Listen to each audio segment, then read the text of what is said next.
Welcome back to another episode of Comes the Time. That's Oteil. And that is Mike. We had a good one today. Been waiting on this one for a long time. Actually hoping we'd even get to do it at all. We had Raghu, Markus on. And he was telling us about the first retreat that they just did, the first time without Ram Dass. It's pretty heavy after the pandemic. I guess he passed right before the pandemic. This is one of those, I had 5 million questions for him just about his path to now, kind of, but, we don't get to all the questions we want to ask, which gives us good reason to ask them to come back. But he just seems like someone who is just so at peace with whatever this existence is, and that's what's important. I think that figuring out all this shit mentally is like part of it's just going like Gary Gulman said, it's like life is every day, and like they don't tell you that. So figuring out having these beacons and guideposts like Raghu, and I mean legitimately got me through the pandemic, and me too. And it's all I could listen to sleep was his podcast. So to have him on was a real treat, and we barely scratched the surface. So I know he said something about when he first met Ram Dass, I guess back in the 60s, and just the way that Ram Dass was towards him, and that he had never met anybody that was that way towards him. And I really wanted to just but we were already on another point that I didn't want to take a tangent off of, even though I really wanted to take a tangent off and go, let's come back to that point. Somebody write it down. Tell me about this. So hopefully we can have him back, because there's definitely a lot more things I'd love to ask him. Yeah, we zigged and zagged. That was a quick hour, but I'm sure he'll but he's got an unbelievable, for all of you who don't know, I mean, he's got an unbelievable network. I mean, it's just a oasis of great spiritual insight, and timeless. Alan Watts, Ram Dass. I mean, it's like it's the all-star team over there. So follow him and check out his podcast, and enjoy. Thank you for listening, and stay safe. Be here now while you're listening.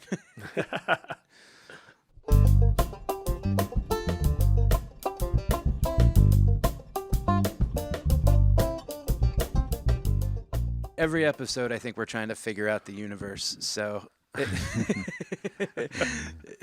so no pressure on all of our guests, but that's pretty much what we're looking to do. Just a little bit at a time. No problem. That's no problem. I know everything.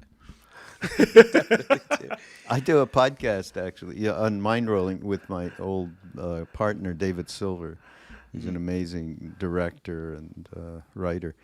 And so we do something like just ask the experts. We know nothing. So we talk about, what did we do? Jung. We did a thing on Jung. We know a little bullshit, like everybody kind of knows, shadow and all that, but it was really great, because then you get some feedback from people going, what the fuck are you talking about? You don't know anything. And that's the best. Absolutely. We don't know anything. We lead with that. We're like, we don't know. And we don't respect people that don't admit when they don't know when they don't know. Yeah. That's the mantra from day one, right, Oteil? That if you say you don't know, I believe everything you say. Mm-hmm. How long you guys been doing it? The podcast? We're on. We Just started over a year now. Yeah, we're at I believe 75 episodes or so, somewhere around there, 70. Oteil and I met right about 6 or 8 months before the pandemic. And then we were like, we should do a podcast. And then we're like, but who has time? I'm a touring comic. He's a touring musician. And then the world's like, you want time? Here's time. Yeah. And everyone happened to be home. So that's the good shit that comes out of this thing, right?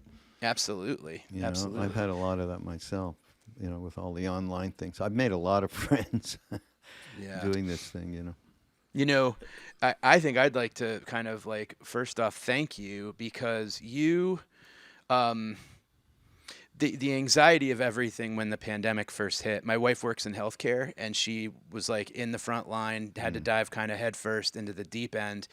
And I was I've been anxious my entire life, and I was like, see, I knew this was going to happen. This was like my Super Bowl. I was getting ready, but I couldn't sleep. And the Be Here Now net podcast and network of programming was my that was my nighttime wind down and sleep. Being able to listen to the recordings of Ram Dass and try to get myself out of my bed having a panic attack and into the room where he was talking and sort of listen to the background noise and listen to you can almost hear the heat or hear the screen door open or hear a fly flying around the room, and just the ambient kind of background to him speaking knocked me right out. It was like listening to a Xanax somehow. So thank you. Yeah, it's funny. I mean, I had the same experience meeting Neem Karoli Baba, Man in the Blanket, in India. Like being in that presence was pretty much what you just described. Just spaciousness. You really are way more present. You're not thinking of the future and the past and so on. That is the thing. That, as far as I'm concerned, especially after all these years of practice and being around amazing people, that is the thing. Be here now. He got that right. That's the thing. It makes a huge difference. Huge. Well, if you get to sidestep all the negative self-talk, it just like robs you of that all the time, you know? Yeah. And it's nice to be able to just like shut that up. But all you got to do is like focus on something else instead of it. Yeah, and then it evolves from there for sure. But yeah, absolutely necessary to get the chatter down. I mean, that's for sure. Nothing can happen. I'd love to talk to you about some of the connections that you made during the pandemic, because I really love that kind of dichotomy of us all having to isolate, but then, like you, we've made some incredible connections. Even, they're virtual, but they're really, really strong. Like technology and the internet and all of it. It's as they say in India, you encounter the 100,000 beautiful visions and the 100,000 horrible visions, and it's just what you bring to it. But let's see, I made friends with a bunch of different Buddhist psychiatrists, and I thought, wow, this is great. I don't have to pay for it. I'm getting all this incredible therapy. I just did one with somebody, if you should see if he won't do something with you. I'm sure he will. Mark Epstein, and Mark and I think it's just out there now on Mind Rolling. I mean, he's an extraordinary. The combination of that, I don't know what, you asked me who it was I made. I've known Mark for quite a number of years, but the combination of Buddhist perspective, wisdom, and dealing with the basic psychological mania that we all have from neurotic tendencies and habitual day-to-day practices. It's a great combo to unearth some of this stuff and be able to be with it in a way that it's not got that kind of hold on one anymore. So anyhow, I have a few of these people. I just continue to do podcasts with them and get therapized. Yeah, it's the best. Other than that, it's God, we've gone through a year of incredible, 2 years at this point, right? Jesus, yeah. It's just approaching 2 years. I value just, I'm so fortunate to do this, I'm sure like you guys, where the opportunity to really break bread, so to speak, with people from all walks of life, is really invaluable. And, I love to share stuff. It's how I met Ram Dass, back in late 60s, when I was just a kid. I happened to be running an amazing radio station, FM station as they called them. It was called Freeform, which there isn't much of that, maybe not all things considered, but KCRW in LA does a little of that kind of thing. Well, it's eclectic, playing whatever, but they didn't play a Wednesday drive time Ram Dass, who nobody ever heard of before. That they haven't done. That's Yeah. Drive Time Ram Dass sounds perfect. just what the world needs Sitting right in traffic on the 101, Yeah, beeping right. your horn. One car Yeah, is just like, exactly, all right. exactly. Yeah. So, yeah, I was really fortunate that I happened to be doing that. Of course, that gave me all the background to in relation to doing podcasts and all that stuff. And but yeah, the denouement of that moment, through now. Is amazing. I'm doing podcasts because I think didn't Duncan Trussell? Yeah. He introduced us, right? Yeah. Yeah. He was on, yeah. Yeah, and he is why I'm doing podcasts because Great. he got in touch and said, why I'm a comedian, I do podcasts, blah blah blah. Why aren't you doing them? And he told me exactly what to do. And then he went through the whole thing of exactly what equipment at that time, was the best to use and so on. And this has been true. It's going on 5-6 years, I think. The network, I think, is going on around 5-6 years this summer. So as I say, the wide array of incredible minds, hearts, intellects has just been phenomenal, absolutely phenomenal. Thank God he did it. And thank God he did it. Yeah, not just, and as we're going back to the pandemic and being quarantined and all of that. It as a foundation that's sharing Ram Dass's stuff over all these, not just Ram Dass, because of the beauty is that this Be Here Now network, this sounds like a promo, has incredible teachers and thought leaders, Jack Kornfield, Sharon Salzberg, Ram Dass, Krishna boy, the timing was great. It's a terrible thing to say. It's true, But though. you know what Krishna Das, he told me the other day, you know who he is. Do you know who Krishna Das is? Yeah. Okay. So he said to me the other day, this has been fantastic. I haven't been able to, because he was traveling around the world, literally playing chant concerts. And I'm so happy I have to stay home. It's so great. I do it all online. I don't have to go anywhere. So, yeah, it's a weird thing. We talk about that quite a bit. How it's nice to kind of Not be off go the, on be the off road. the bus, be out of the airports, and Yeah, both of you, right? Both yeah, of you. yeah, absolutely. It's the timing of things too, and one of the I have an extremely hard time focusing on reading.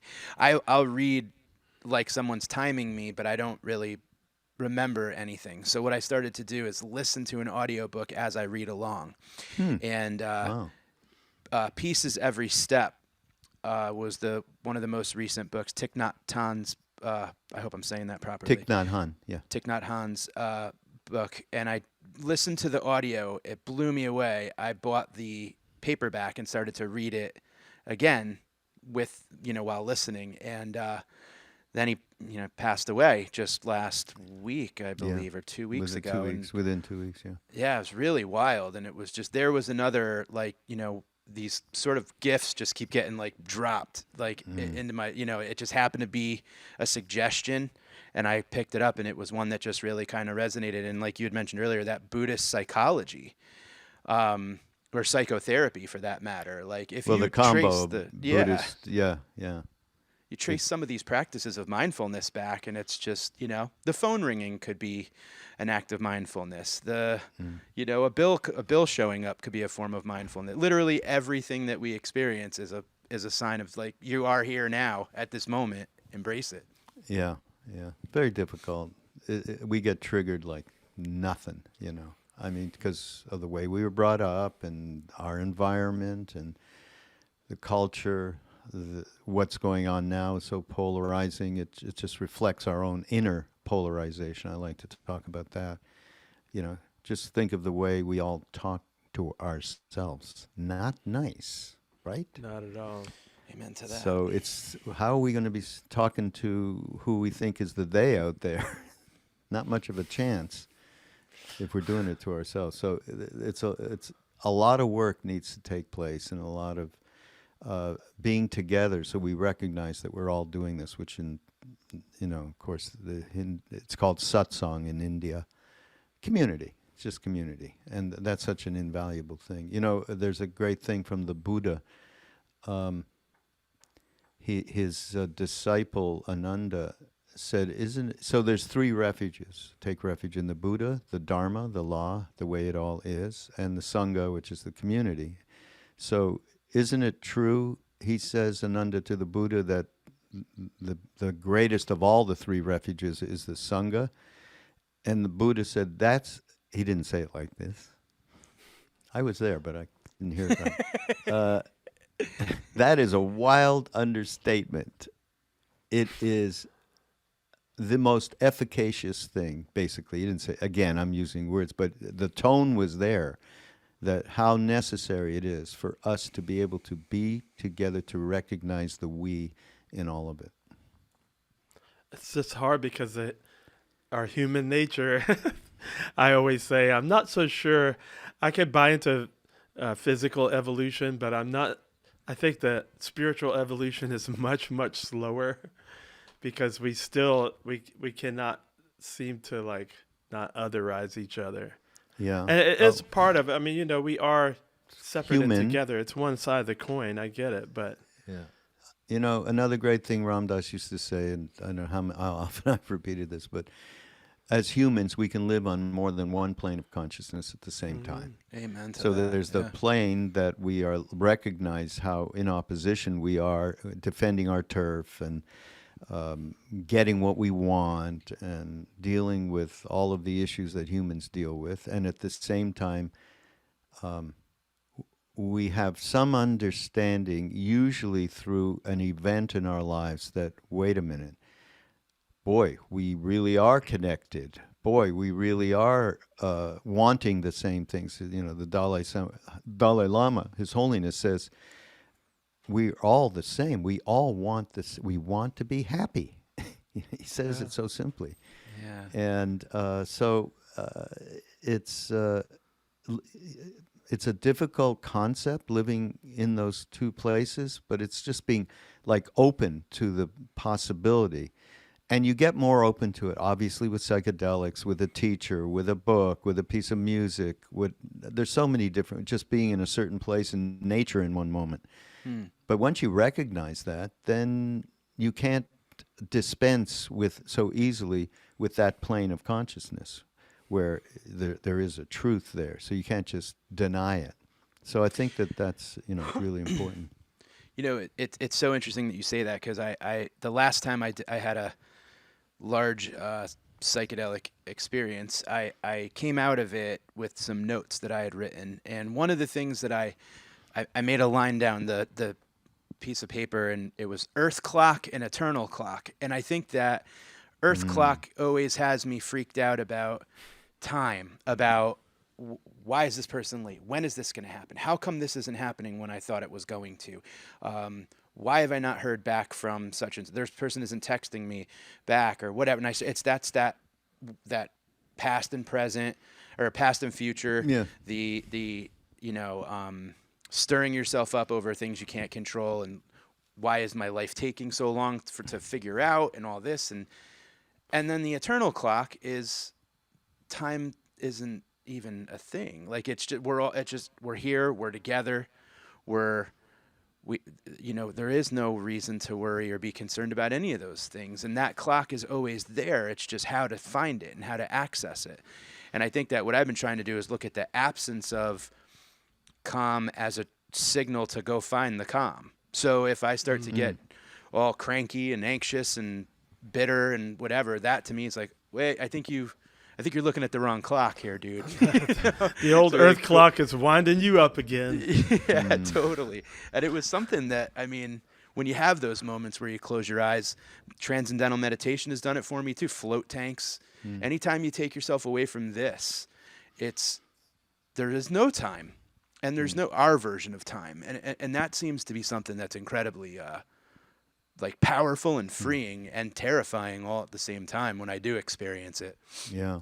It- You know, to- it's perspective is a big thing that just prompts me to think about that. And our usual perspective is very, very difficult because we believe so radically in our stories coming from that perspective, which is, mind, ego, me. And then when you realize, as through a trip or through something, that there is another reality that's something that can be integrated into one's daily life, and you start to go for it. And one of the things you find is, okay, wait, I'm all messed up. This perspective of, believing my thoughts and wow. So you start to do things that give a little bit of leverage to that whole being caught. And once that happens, some spaciousness opens up that it just encourages one to keep going in that way. Do we get bashed down a billion times because we are so easily triggered? All these decades, I'm still triggered by stuff. The reaction time has moved, gotten a little bit bigger, so wider, more spacious, and less belief. That happens. You get less belief in this, and that's why Ram Dass's thing of his whole move your perspective out of your head and ego into the center of your chest, the soul, spiritual heart, whatever anybody wants to call it, that which is the deeper part of ourselves. And from there, just repeat, I am loving awareness. So you take a few breaths into the center of your chest, and then I am loving awareness. And you pull yourself out of that judging, absolutely terrified mind that we normally live in, and that gets triggered so easily. I love what you said about perspective, because trying to explain things to my son who's just turned 7 really is instructive to me. It helps me with myself because, a lot of times he's very unhappy he wants to rush forward to where he wants to get. He doesn't want to go through the process. He's just like, impulsive, just like me.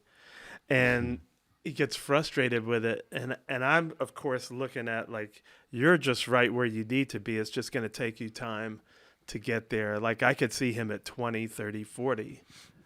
So it's like, there's nothing wrong ever. You're right where you're supposed to be, Nigel, at this time in your development. And it's like, now if I could just tell myself that when I'm doing the exact same thing as him, like, if I could just like zoom out and go, hey man, maybe it took you longer. Okay. You're 57. You probably think, oh, maybe now it's time to rush. Like you didn't get it yet. It's hard for us. It's all okay. I mean, Jack Kornfield does a great thing about being human and making fun of. Do you ever watch it eat? You're stuffing this stuff into your, and watch yourself having sex. That's really ridiculous when you really get down to it. But it's okay. It's okay. We are, that's part of. There's a great quote. Okay, I got to give you this thing. This was on a podcast. We have a new book from Ram Dass, actually. Nice. Awesome. Here it is. Ah, Love it. So nice. it's a place. So I opened the book up. I was doing something, and I opened the book up just to say, oh, look, you can just open this book up, and you get something that'll take you through the day in a more conscious way. So talking about what we're just talking about, I myself stand in need of the arms of my own kindness. Wow. Yeah. Isn't that? If we could be the loving parent to ourselves. Exactly, yeah. Yeah. That's the That's thing. that's what doing it to him shows me, or doing it that's for him wonderful. shows. Well, how many times, Oteil, do I tell you on the phone when you're talking about Nigel and Kavi, and I go, the fact that you are doing the simple thing that you glaze over it. You go, yeah, I told him I love him, but I want to make sure that, and I'm like, do you realize you've already done more than a lot of fathers do? And I think sometimes it takes the hearing it and knowing that you're actually kind of doing a fantastic job because I you know want to overall do such an unbelievable job, but it's you just- got to know that, you know. my critic used this the last time that I was like, "What's wrong with you?" You know, like when he course. just like kept Yeah. picking at the scab until I just like, ah. You know, he's good at that sometimes. Some And so people then never- I like, yeah. you know, then the critic's like, "Oh no, you weren't so good then, were you?" You know, but like you said, Raghu, you know, if we could show ourselves the kindness, you know, Yeah. I get The other there. day, I wrote in my notebook about something I've recognized that my brain does, and it's after a public, or after like an interaction with someone, you know, whether it's just running into someone at the store, or seeing friends, or something like that. What ends up happening is my brain does a post-game show. Where it literally looks at the events of the night with a very distorted lens that makes me the villain. And it's like, let's focus in on where you're probably in trouble, or where you're misunderstood, or what you said to piss someone off. And here's what we think that you're going to have to do as soon as possible to clear the air and make sure everybody knows that you hate yourself and you love them and you were kidding. And it's just inevitable. I mean, every single, I could come Talk from like, yourself off the ledge.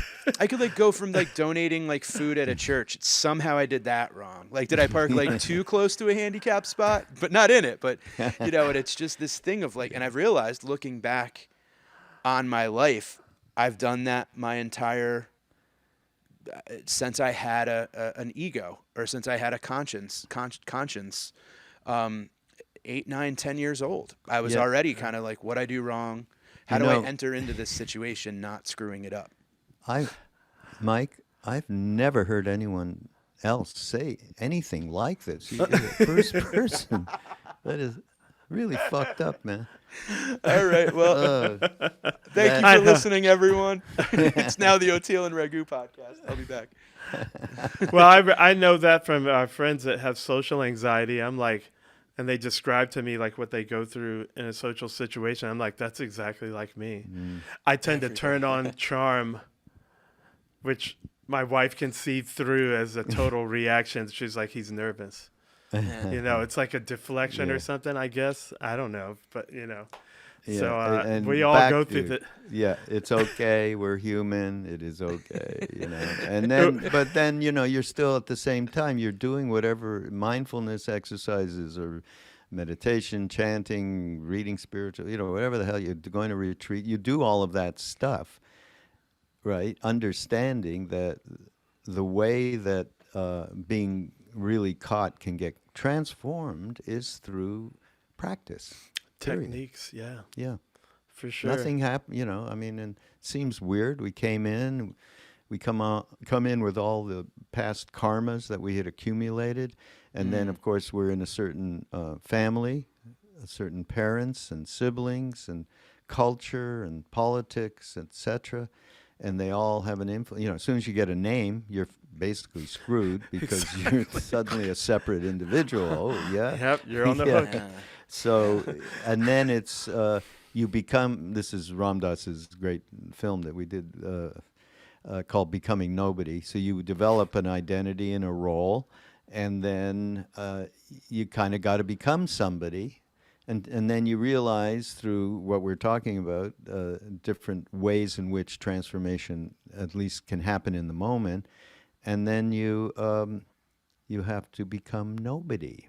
Of course, becoming nobody isn't becoming a nobody. It's becoming way less attached to shit. Way less, you know, pushing your desire systems in front of everything else. Yeah. You understand your self-motivations and self-interest, et cetera, et cetera, et cetera. That's what becoming nobody. It's not like you can walk around like a lobotomy. Oh, okay, I'm nobody now. No, it's a great stripping away. My mentor, Colonel Bruce, used to talk about that all the time. He said his aspiration was to become nobody and do no thing, you know, do nothing. And to him, it was like a great ritual of undressing, like just taking off Yeah, every, you know, every preconceived thing, and yeah, just exactly. and then starting back again And he would say, like, if you can get to that point, see, you don't need anything.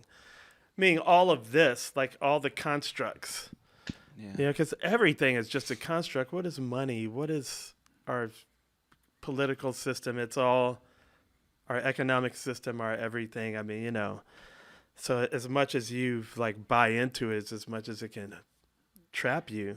Yeah, but at the same time, that's the old thing about, well, one does, as a citizen in a country, need to do whatever they think they can do to improve everybody's everybody's health, everybody's relationship with the environment, everybody, the vast gap between have-nots and haves, and all of it. Yeah. You want to do something, but the problem is, if you're angry, nothing's going to happen.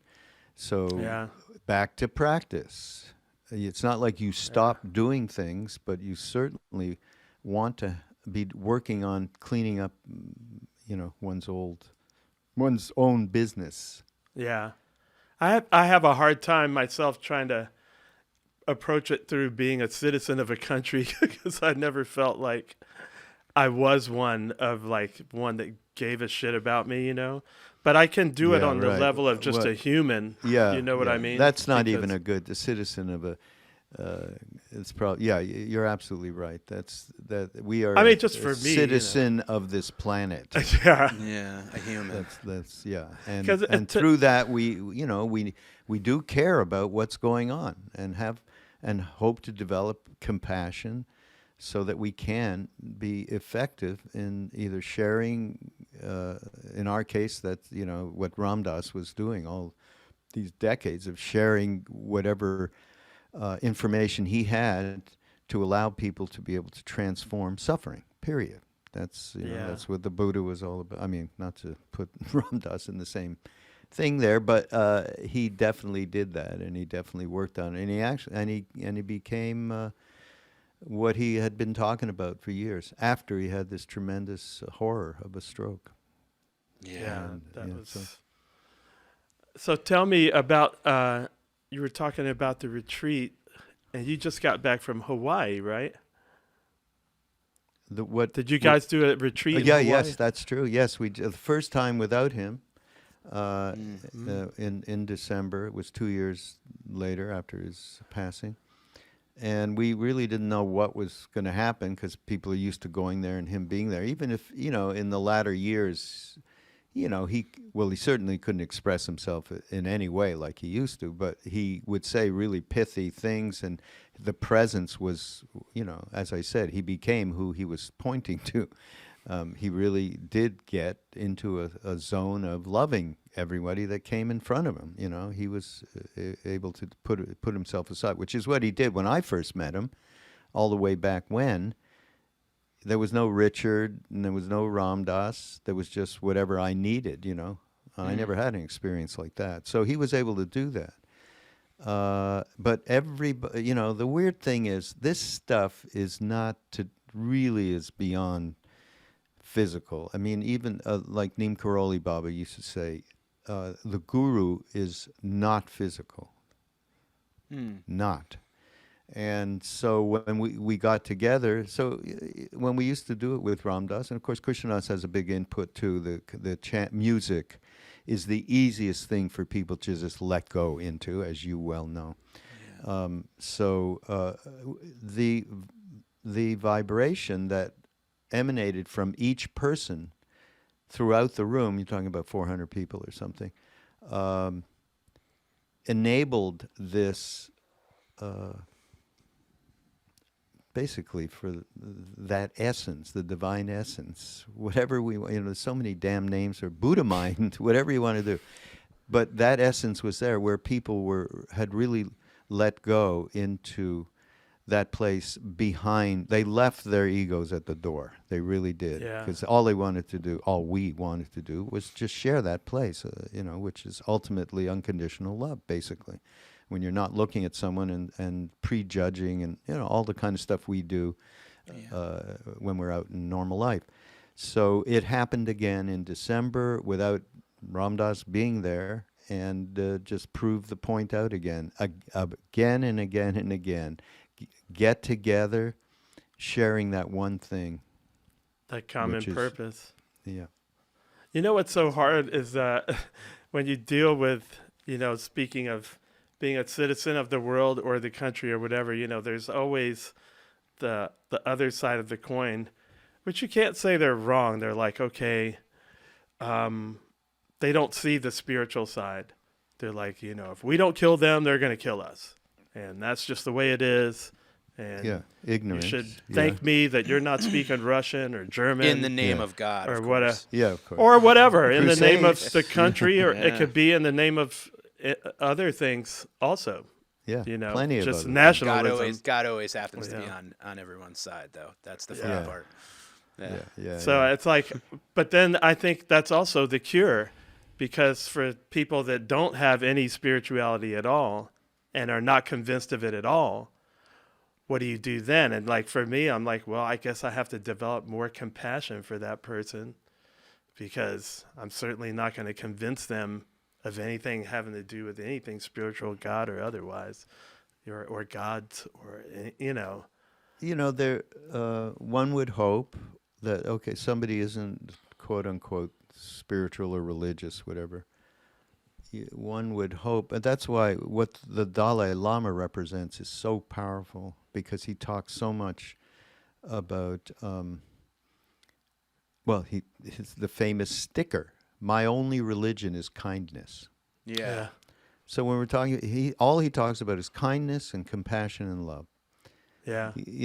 To the just in terms of general addresses, talks that he gives, and so on. Yeah. And I think most people can relate to those three words in one way or another. And most people, that's yeah. All right, I'm not going to push back on you. To certain people, because I find it's just limited. Like to the Dick Cheney's, like, yeah, Dick Cheney is completely kind and compassionate and loving to a very specific subset of people, But like it's not broad, you know what I mean? That's it's better not, than nothing. Okay, and what about George Bush? Yeah. I mean, he's painted beautiful portrait of the Dalai Lama, I think, or something. I mean, he's a half decent painter. And anybody who's been in touch with him that I've heard from in one way or another, he's a really okay guy. He's a good guy. He's not a bad guy. And he doesn't appear so in public.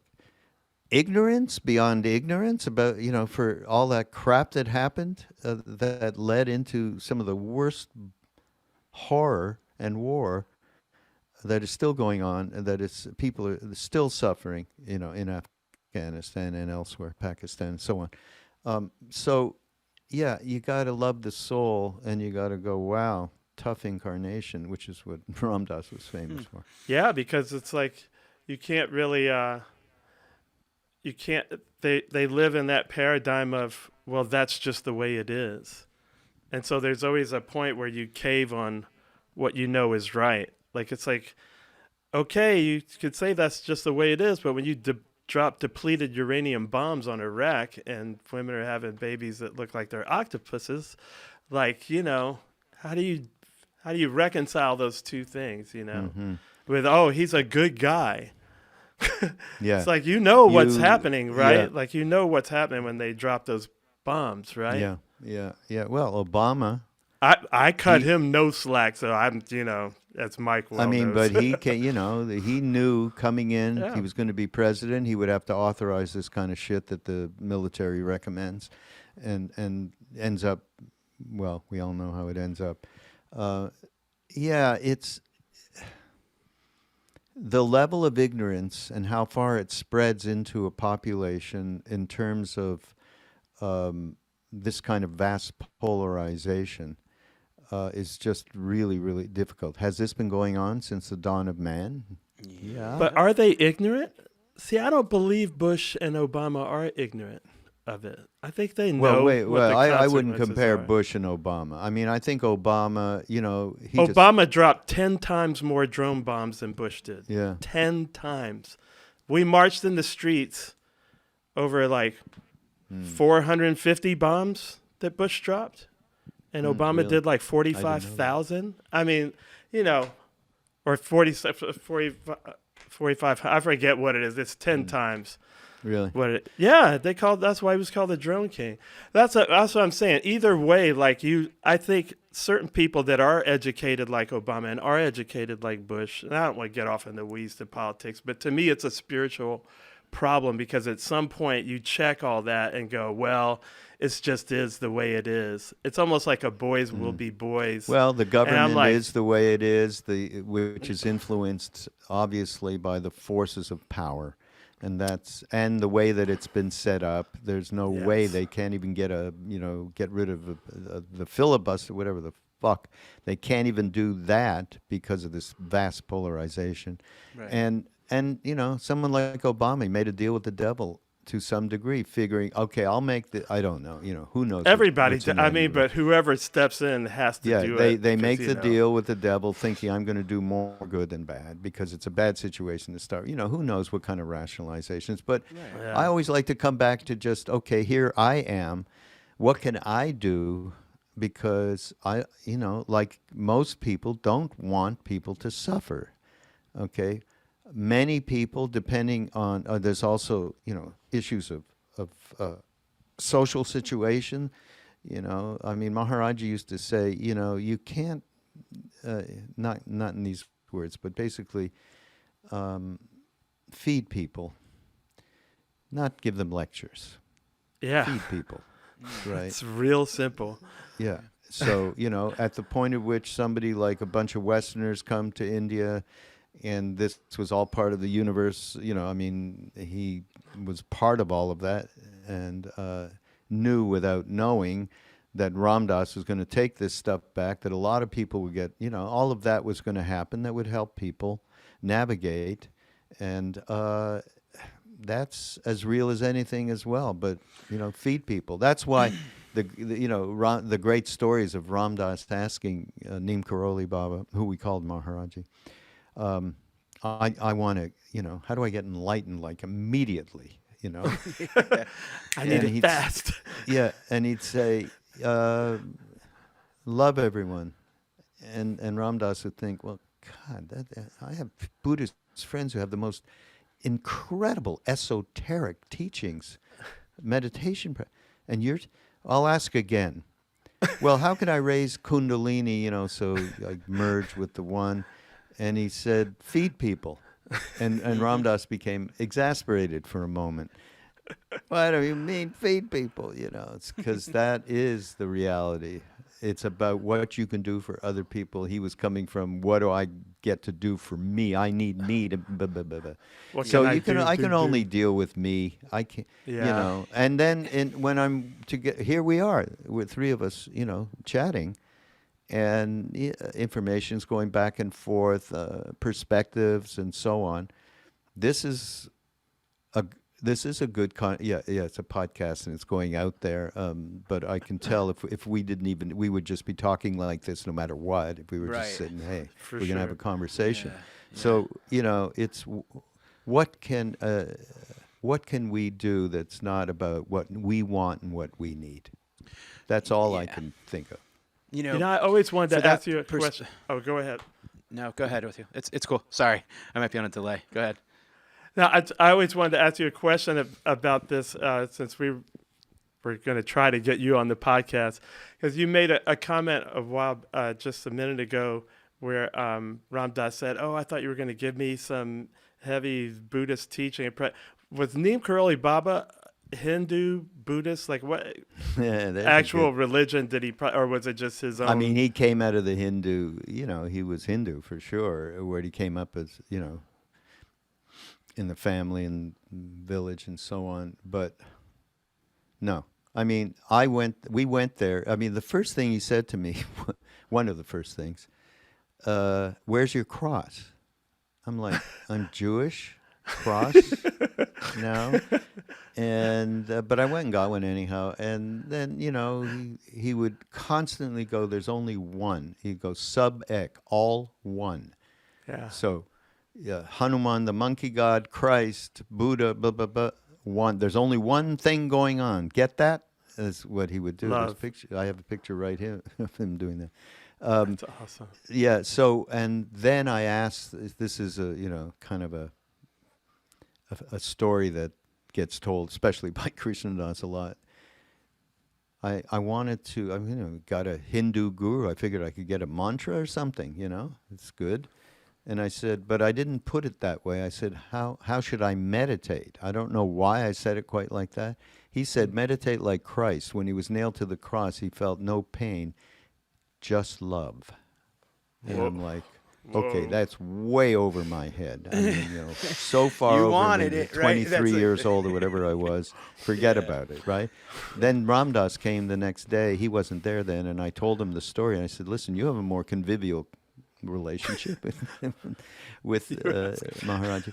So he said meditate. So anyhow, we went, me and Krishnadas and a couple other people in Ram Dass, and we sat around him the next day, and Ram Dass said, you said meditate like Christ. How did he meditate? And he just sat back, Neem Karoli Baba, and he closed his eyes, and nothing happened. We were like kids around, what's going on here? And then tears came from his eyes, and he opened them, and he went, you don't understand. Over and over, you don't understand. He was lost in love with every century. He became Christ. Yeah. Basically, whatever that thing is, it's beyond any kind of me whatsoever, only caring about everyone else. And to put that experience led me, and later on, he would encourage all of us, almost all of us, went and did Buddhist meditation called Vipassana meditation, which Jack Kornfield and other Sharon and Joseph brought back. All of us had this grounding in this really powerful practice, which, by the way, I recommend to everyone. It's just using the breath, and it is the phenomenally easy way to get in without mantras and all that stuff, which sometimes, and it works. Mike, you do transcendental meditation. I did that as well when I first started. Anyhow, it's a great practice. So back to the answer to the question is 0. It was about 1. There was 0 pushing any. Well, he never taught anyhow. He doesn't teach. He just loved. He just hung out. Well, he played with us. It was like fun. You see pictures of us with him. He's like playing, and later what happened, these amazing people like Ram Dass were pushed back to America to share it with people. It's extraordinary over these last, 50 years, basically.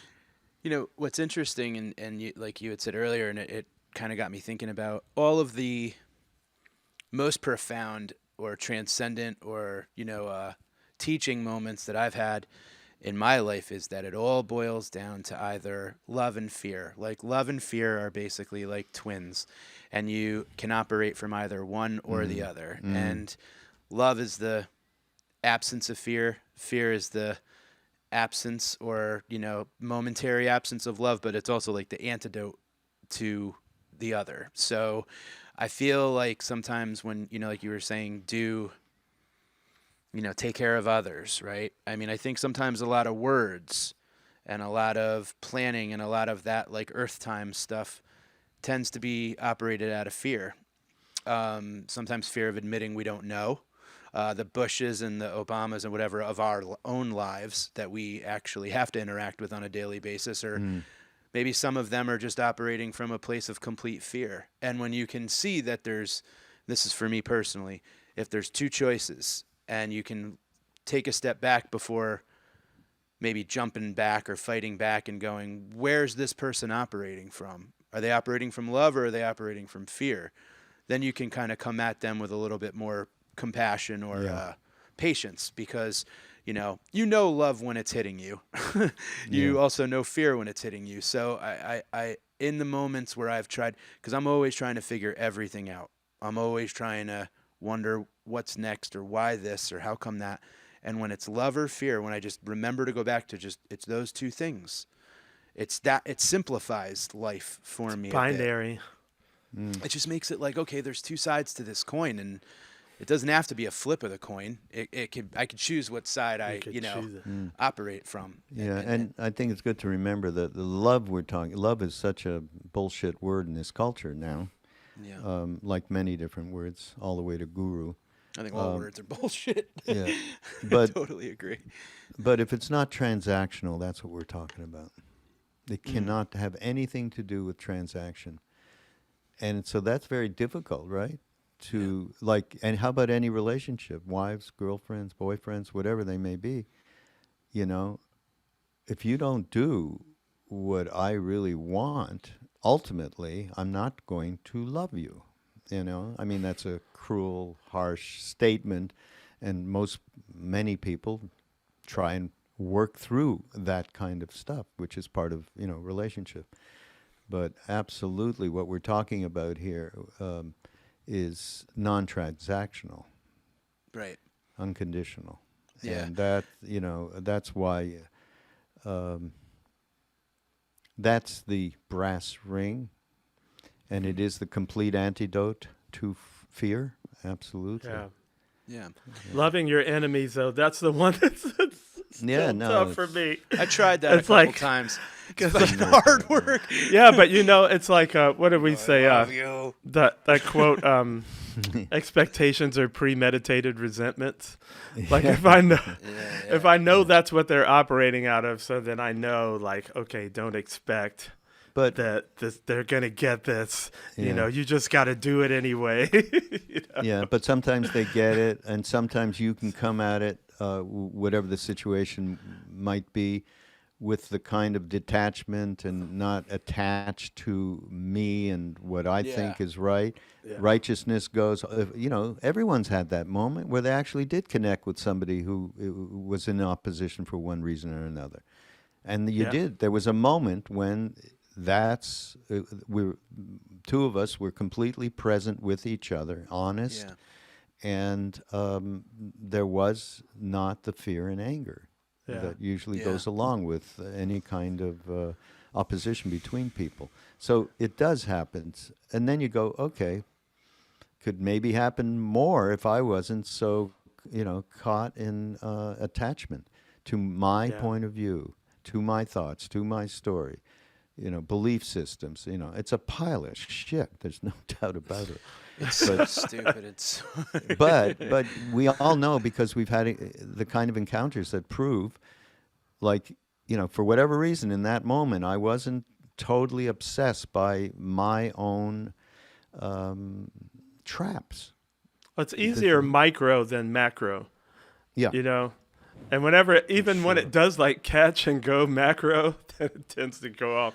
Well, like the George Floyd thing, I was like, all right, finally, we're going to deal with this stuff. Like maybe people just got isolated enough to just have to face it and go, this is totally wrong. And then nothing happened. And you're just like, oh, wow, okay, well. Yeah, well. But you still gotta take it Can't even micro. pass a thing to give people money for whatever the hell, I know, Never because mind. President Manchin says no. Yeah, right. So there's all of that, and I'll tell you though, I do think, Oteil, that it did bring up in consciousness on a wider level to people to look at this. I know, for instance, that we as an organization started looking at it after that happened. I know of a lot of other especially I'm in the spiritual realm, but so that was a good thing, Absolutely. And then, And micro, some so verdicts that have happened, you could see where it did take, where they're like, yeah, you can't let these guys go. Like, we don't want to start all that again. If even right. worst case scenario, right? But Yeah. so you do have that, like, there's these little situations where I'm like, okay, that's encouraging. Maybe it wasn't all for nothing. Yeah, I think there is. I absolutely believe that there is some encouraging thing. We got in together with an amazing. Sorry if this is. I don't know why this came up, but it's something amazing that happened. We were connected with. Do you know who John Forte is?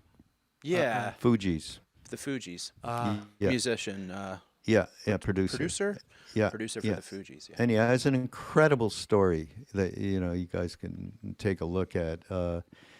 Just what happened to him after that, that record and another that he put out. I won't get into it now. It's a long story, but basically he was incarcerated at one point, and someone gave him "Be Here Now," and that set him on a path, or that, and listening to Alan Watts, I think he told me. Wow. And he got out, earlier, although he spent real time.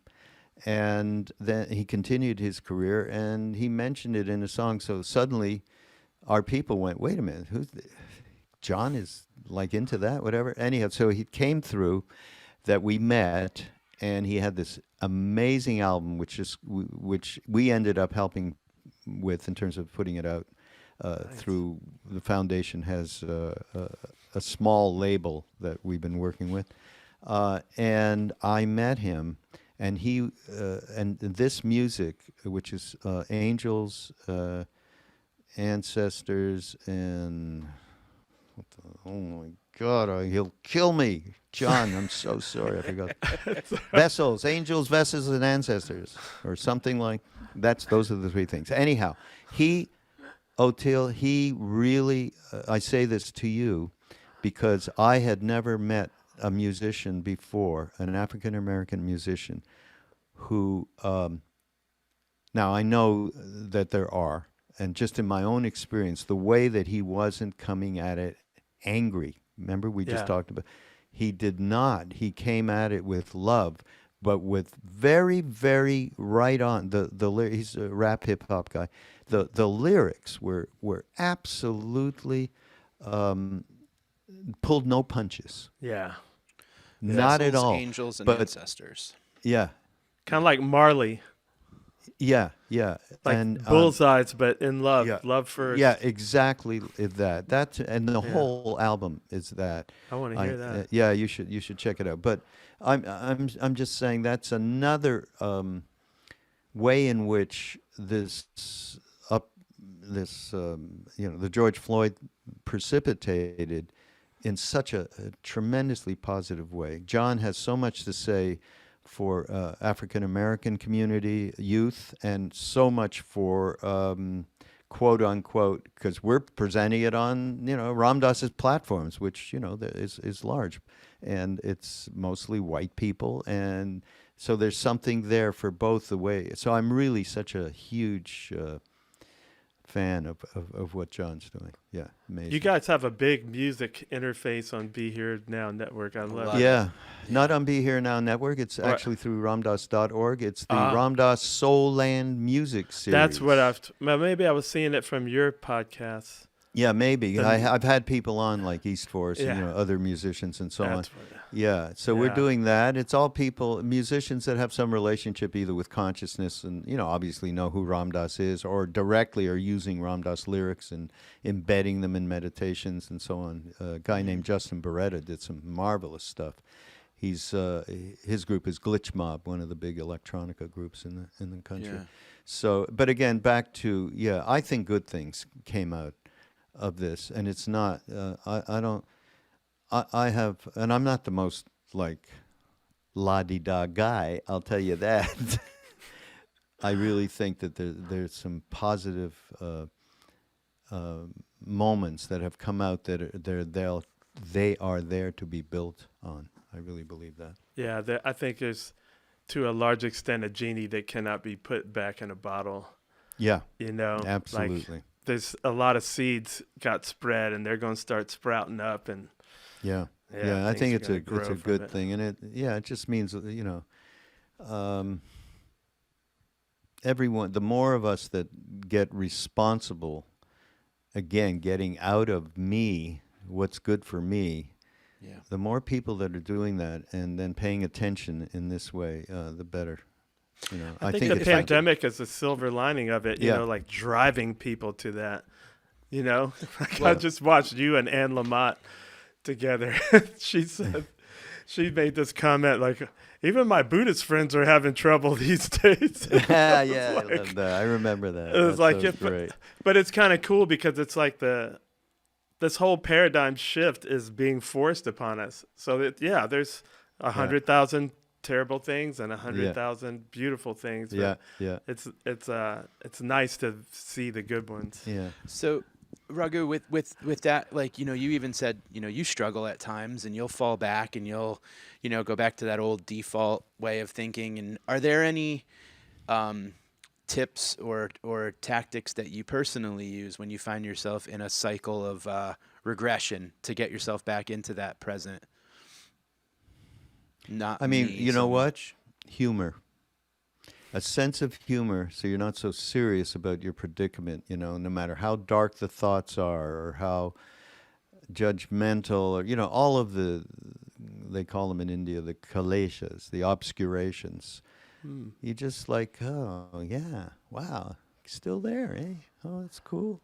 That's really, laugh at yourself because, again, it's just human stuff. And then I don't dwell on it and let it go. And dwelling on it or pushing it away is the perfect way to get that fire into a bonfire, I mean, just there's some great practices of just, Ram Dass, when he first came back from India, and he used to say, oh, yeah, you just invite the demon in, the thought demon or whatever it is, have a cup of tea. And then when you're finished your tea, maybe you should move on. With that kind of attitude, making friends rather than, trying to be the next axe murderer to your own thoughts processes. Right. So, yeah, Ram Dass also said in that movie, Becoming Nobody, when he was asked by the director what are the two biggest recommendations in terms of a path, and he said love and humor. So you should can like use that, Mike. Yeah, you could use your inner comic to duel against your critic. Yeah. Take My that. I have an inner booker that goes, nah, we're good right now. Yeah, right. Yeah, That's my good inner too. Yeah. But it's funny, just one of the things that resonated, and earlier you said, like, well, I've never heard anybody feel that way before. Yeah. The thing that's kind of interesting to think about sometimes is, like, when you hear your predicament explained by someone who, I know the Enneagram is a way of looking at the way of thinking, and there's a group of people called, like, the loyal skeptics. And I heard them talking about, it was like a panel of strangers, and it was like, do you all live in my head? Like, seriously, how did you? And it was phenomenal to hear. Like, I had to pull the car over because I was like, I'm literally hearing these people explain my word, Yeah. and it's like, shit, like, amazing, and then to hear, in Michael Pollan's book, How to Change Your Mind, the idea of and then, it's been there forever, but I heard it through him, but that default mode network, the way that our brain is kind of like, we have a groove in the record that the needle just will fall to and just play that one tune over and over. And it's our job to kind of figure out how to get in there and unplug the record player and change the needle and clean the dust, maybe flip the album. And, it takes a lot of work, and sometimes it's like a double-edged butter knife in a way.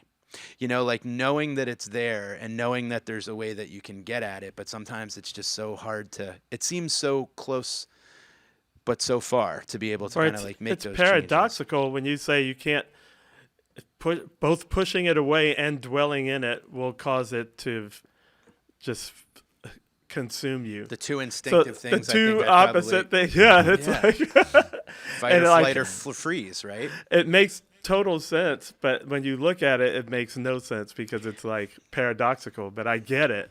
It's like you can't do either. You gotta like let it be there and then let it pass on. Yeah, these habitual patterns that you're talking about are comfy. These are our comfy places. Yeah. Why do you want to leave your comfy place? It's it's crazy decades that fear, building those nests. Fear, some of the most painful emotions are the most comfortable. They're familiar, and it's some of what we're talking about can get really pernicious for people. I mean, just absolutely make them very sick, because of just that. And then but even on that, when you recognize you're back into that, that default habitual pattern, that can get that can get difficult. And then you know, working towards transforming that is a lot of work, and we get lazy and the comfort zone, you know. So, hey, no one ever said it would be a party. It's more of a pickle, I think. It's like you got absolutely. to find these hacks to derail exactly. the old groove that you're in, you know. And exactly. Yeah. my old mentor used to say, you know, comfort is death. Yeah. So if you're uncomfortable, good, because you're being flexible, you're dealing with whatever is at the moment. Yeah. Like, you don't have to be comfortable. Like, if you get comfortable, you're going to probably just Yeah. slowly kind of circle the train, Yeah. you know. And it was like, wow, okay. But being older, I realized, oh, he's just doing all these things as techniques to get you out of your old groove, to disrupt you, to throw you off of the track, to derail the train off those same old tracks, you know. Yeah. And it doesn't feel comfortable Yeah. at first. Yeah. But, you know, it's okay. I laid back yesterday for 5 hours, talk about just wanting to be comfy on a Sunday, and watched the Australian Open tennis match that Rafael Nadal won. That was one of the most incredible sports Nice, events huh? I've I ever know. seen. And, yeah, it's okay to just lay back a little bit, too. You know what I mean? And where you don't feel like, I'm going to really kill myself to get out of this pattern that I'm in, you know. Yeah. Just, My friend made me a T-shirt that says, because I said it as a joke, and then she made it as a T-shirt and sent it to me. I said, life is too short to not procrastinate. But it's kind of taking the angle at, is it procrastination if I'm stopping and smelling the roses? Or if I'm just going to give myself a present and I'm going to lay on the couch for 5 hours and watch the Australian Open or whatever, like, you know. Yeah, exactly, yeah. Well, we're so happy that you were able to join us today. Oh, I yeah, mean, it's this been is great meeting you guys. Yeah, and it seems like, you know, this is something that we could go on for hours and hours, and it's just neat that, you know, like you mentioned earlier, and whether it's music or Ram Dass or whoever it may be, there's a web and a fabric, and it seems like those who want more out of this existence, you know, we tend to find our way to it. And it's really awesome to have you, you know, be a part of ours. And thank you for everything that they're providing everyone. If you can, do you want to let everybody know where to find the network and your podcast? BeHereNowNetwork.com, everybody. I mean, it's got an amazing array of teachers and thought leaders, including Ram Dass Krishnadas, Jack Kornfield, Sharon Salzberg, Joseph Goldstein, Roshi Joan Halifax. And I mean, Alan Watts is on the network now. So... Nice. It's really rich, and of course, what I do is called Mind Rolling Podcast. Also, Ram Dass Here and Now. I intro that, and then there's ramdass.org. Get on that mailing list because we do offer all sorts of incredible online courses. For instance, we're going to get back in to do a couple of more retreats this year. We're going to do Annie Lamott. Otio is going to be in December with us. At the retreat we're doing in Maui. Oh, it's in Hawaii again? You do them all there? No, we're going to do one on the East Coast. We're going to announce that soon. Ooh, I want to come to that. Yeah, so you should. Yeah, we'll let's keep in touch too. Yeah, so just get your email up on ramdass.org or BeHereNowNetwork.com, and yeah, there's a lot going on. Well, thank you so much. You've been a big help to me personally, and I know to Mike throughout the pandemic. And congrats on doing that first retreat without Ram Dass. I'm sure that was pretty heavy. And bless you. You turned around the opposite. That's the beauty of it. You know, we all had that same thing as you had. This is going to be incredibly heavy. Shit, he's not there. People are going to go opposite. Everybody came to give. That was the difference. When you go with that perspective, the whole world changes. It's really amazing. Really amazing. Thanks, guys. Well, we look forward to having you back if you'll come join us again. Absolutely, yeah. You stay safe. Thank you so much. Okay.